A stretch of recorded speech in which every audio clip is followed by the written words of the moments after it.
We always talk about data validation from a normal API request. Making sure that the data coming in is correct before we run any business logic. But there's a new way data enters your system, and it's almost never protected. This new way is coming from a large language model. I call this new request the side door. It needs the same protection as the front door, which is the normal API request, but right now, in most apps, it has none. And that's what we're going to cover. If you're new to my channel, my name is Eric Roby. I'm a software engineer with over 10 years of experience, and I've helped over 100,000 developers learn and grow within their craft. So let's go ahead and jump into the two-door problem. So what we're solving in this video is what I'm calling the two doors. We already have the front door, which is how we normally send data in. We send it through a request, and we have Pydantic validate the incoming request, and we solve it there. But now a lot of applications in AI engineering and just applications in general have this unguarded side door, which is the LLM response that also needs to have some kind of Pydantic validation to validate the large language model before we do anything with our business logic and database.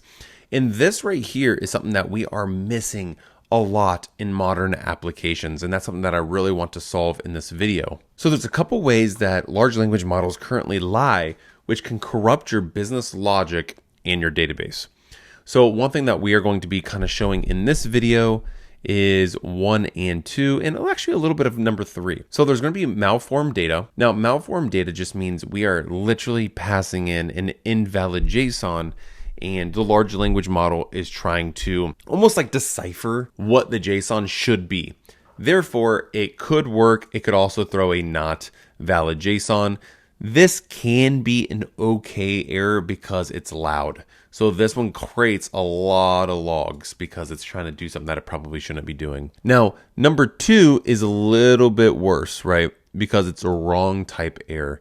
So like priority in our application, we only have 4. It's like low, medium, high, and like very high.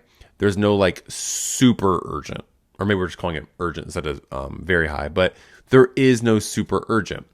Now, if you don't have any kind of validation involved, the large language model might invent super urgent, which is a little bit worse because if you don't have strong database logic that protects the database, you might be allowing the large language model to input data that shouldn't be in there.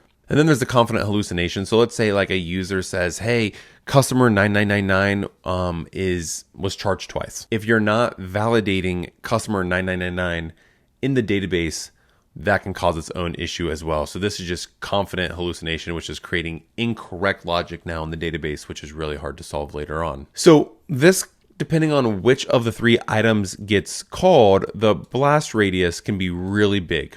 And really by checking that one customer, so customer 99999, if that does go through, you now have a perfectly well-formed wrong record in your database, which has no error, no warnings, and no red log line, which is one of the most dangerous bugs you can have in your entire application.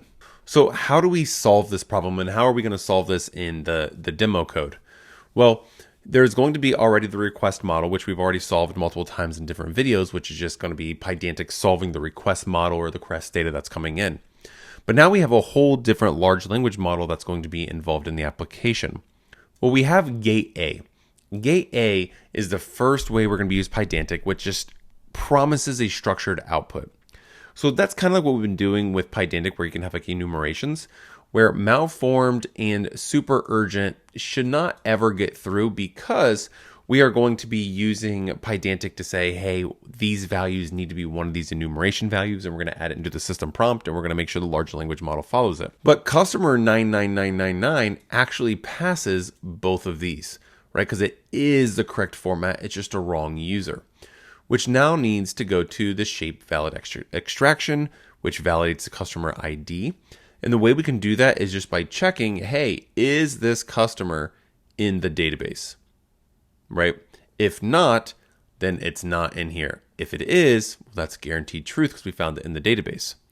And since it is passing gate A and it's in the database, which is gate B, that means it is a trustworthy record to save in the database.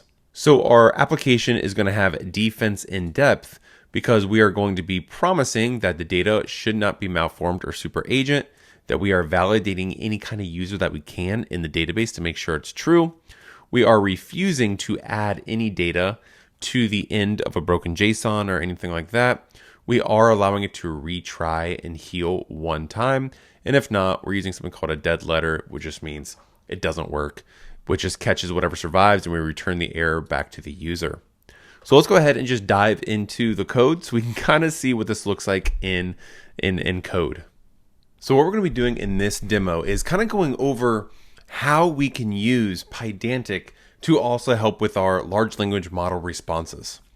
So here's a simple application that I have right now. If I say UV run, and we're going to start by doing a unicorn main colon, app.main colon app, and I run this application, we can see inside here our localhost port 8000. We have this /triage, and we are sending information to our large language model. And what the large language model is going to do is it's going to try and digest the sentence that we passed in to save a real record. So the model is going to try and save a record that looks like this, where it's going to have a customer ID, a category, a priority, a summary, and if it needs a human. So what we can do is jump into try it out, and for the ticket text, I'm going to say customer cust 1001 was charged twice for the order of 4471 and execute that. If we scroll down now, we can see that it's going to be customer 001, category is billing duplicate charge, customer is high, and the customer reports are billing for 2. So what we can see immediately is this category billing duplicate charge seems a little bit off, right? Like, why is that the category? And by looking at it, you're like, yeah, that might be right, whatever, but it's actually not. It's not even close. And we can start changing how Pydantic can grab a large language model to influence it to create the record correctly before returning it back to the front end or whatever it's using it, or saving it to a database. So if we were going to come back into here, the first thing we want to do is look at our models, and we can see that the models are a little off. We have just customer ID, category, priority, summary, and needs human. And it's really this category that's causing us issues right now, but we want to add the enumeration to help with the drift as soon as possible. And then also maybe add some information on the customer ID and some other things. We're going to kind of walk through that here. So the first thing I'm going to do is just add a few imports up here. Enumeration, base model, field, and field validator. And then we also have this appdb, which imports customer exists. I'll kind of walk through that in a little bit. But one of the first things we want to do is just add a new class of category, which has an enum. It's billing, technical, account, and general. So it has to be one of those 4 back for our category. And we're going to do something very similar with our priority list, where we're going to have a string enumeration and medium, low, high, and urgent. So it's going to have to be one of these 4 categories for category and priority to be in the response or what we save as a record. Now, what we're going to do is just rename this to be ticket extraction with the new fields already added here. So let's go ahead and just paste that in so we can see the new fields. Well, we have category is now equal to category, and our priority is equal to priority. Now our customer ID is going to have a new pattern. That means it needs to be a cust followed by 4 digits, right? It can't be like, a different word than cust or a different thing than 4 digits. I don't know where I was about to think with that. But then we also want to add that pattern on top. So what we can add right under this is just a ticket triage, which takes in our ticket extraction, which has a new field validator of our customer ID. It's a class method. So then the customer must exist, which means after we get this customer ID, we need to check with the database to make sure that that customer is actually a real user in the database. And if not, return an error. So right here, we're adding essentially just normal Pydantic that really protects the large language model from doing anything out of the abnormal. But there is more that we want to do here to just make the application even better, to really cut off that side door that we were talking about before. If we go into our triage.py, we can see that this is where the system prompt really kicks in. So it says like, you're a triage customer, support tickets, you return JSON data with the customer ID, category, priority, summary, and if it needs a human. And then it has the messages and the roles that's going to be active for that large language model client. Now, the very first thing I would do is just update the system prompt. So we're just saying, hey, we're telling it exactly what the format should be. It's almost like a double side thing, right? Like we are now embedding the large language model to now also have to validate it with the system prompt here. So let's update this just a little bit here. It's going to look like a lot up front, but that's okay. What we're doing is we're saying, hey, we're going to be using the large language model client, which is right here. It's our LLM client. And we're going to allow it to have a max amount of tokens, and we're going to allow it to have retries. And this is because the structured output guarantees valid JSON shape, but it cannot guarantee a custom ID is real, and providers can still refuse the operation. So we want to promote the shape into a ticket triage, which runs the DB check and catches all the failure modes and prints a receipt and feeds the error back to the model for self-healing retry. Now, what we're doing here is we have our own error. We can see that these errors are coming in right here. These errors are actually live right here in our errors.py.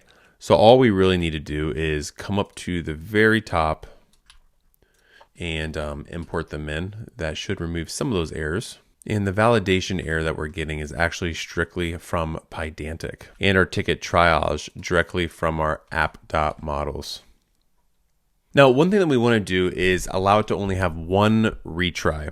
So if the model still can't produce something that validates, don't loop and keep burning API calls and tokens forever. We want to write the ticket in the last error to just return a dead letter file and re-raise the caller and turn it into a clean HTTP response. So what we can do here is we can create a new function, which is just write the dead letter.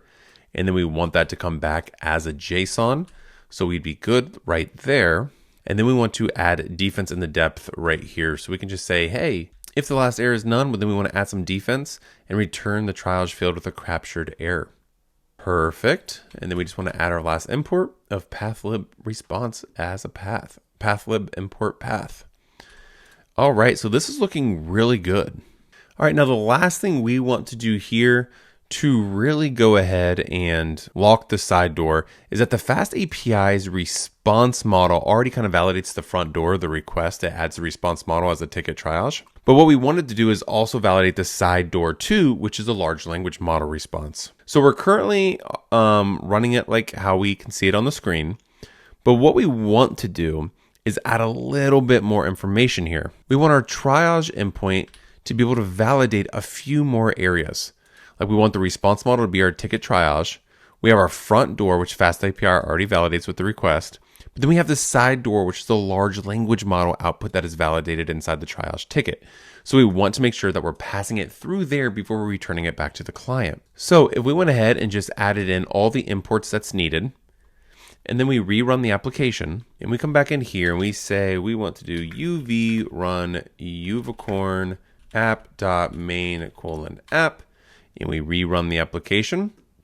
And if we just passed in the same data right here, it's going to load a little bit longer because it's validating and catching the endpoint. But we can see that, hey, the customer is 1001, the billing is the correct billing, and everything else is looking correct. If we went ahead and changed this to a user that does not exist, instead of it just working like it would originally, it is going to actually find an error. And here we can see the triage failed, validation error for the customer ID. And that's because this user is not found in the database. So this is a really interesting problem to solve using Pydantic and large language models to really lock that side door. Hope you were able to learn something new, and I will see you in the next video.